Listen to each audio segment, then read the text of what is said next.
Hey guys, sorry for the late post. I was sick this weekend, so I didn't really want to record, which makes sense, because I felt gross. Anyway, this week we're talking about books, most particularly what we're reading, and I'm not really reading anything right now because I was studying for the SAT, so I don't think you want to hear about that because there's nothing interesting that has to do with that.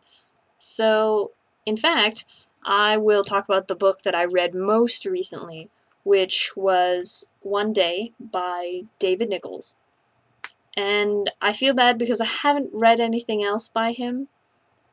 His other books are certainly on my list. And no, I haven't watched the movie adaptation of One Day. But I plan to, even though I can obviously guess how it will end after I've read the book now. But anyway, one thing I really liked about this book was the fact that it was very inspirational, most particularly for writers like myself. But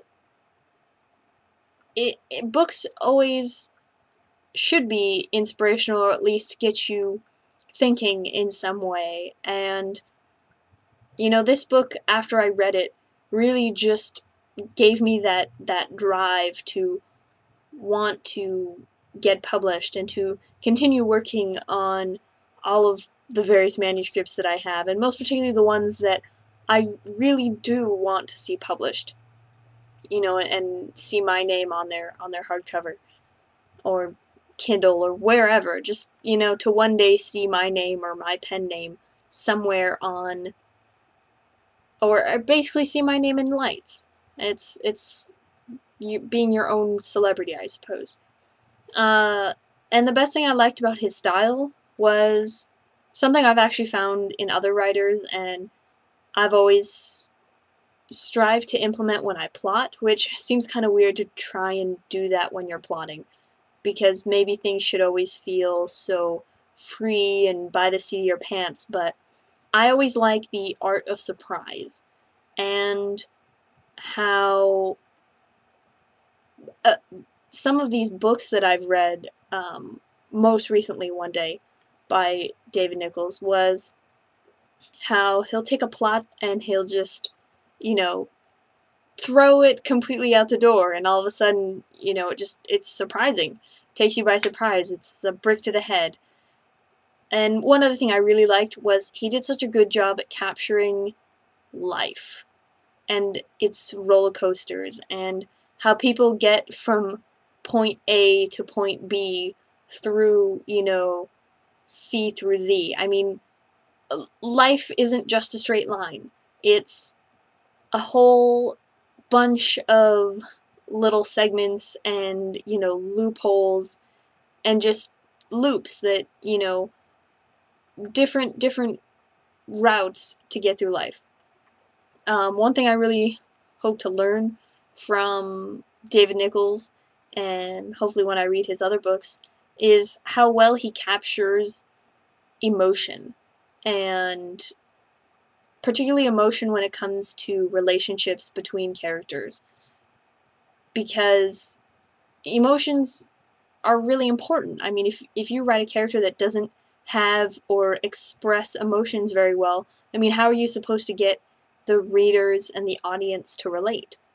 So I really hope to learn how he just captures all of this emotion and is able to just release it on his readers so powerfully. Not to mention, he also captured how well life has its ups and downs. Like I said, life is a roller coaster. It's never the same. I'm sure if we all tried to relive our lives, we would all make different decisions. One, because life isn't like that. Life, you never know what decision will lead to what, consequence in the future, which is one thing I really liked about this book in particular. Not to mention, I really hope to, like I said earlier, learn the art of surprise, and doing the unexpected when you plot, when you write, and, you know, just taking readers by surprise and taking their breath away in just, you know, a matter of words. Because to me that is an art form in all of its own. At the moment, I don't really have anything that I didn't like, because I read the book and was just so blown away by it that I'll have to reread it to decide if there's anything I really didn't like, and most particularly in his other books, of course. But I will say this is one of the few books that has ever made me cry. And not many books have done that. Probably less than 5. So, anyway, stay tuned for next week. Sorry this one's kind of late in the day, but hope you all have a great week. Check you later.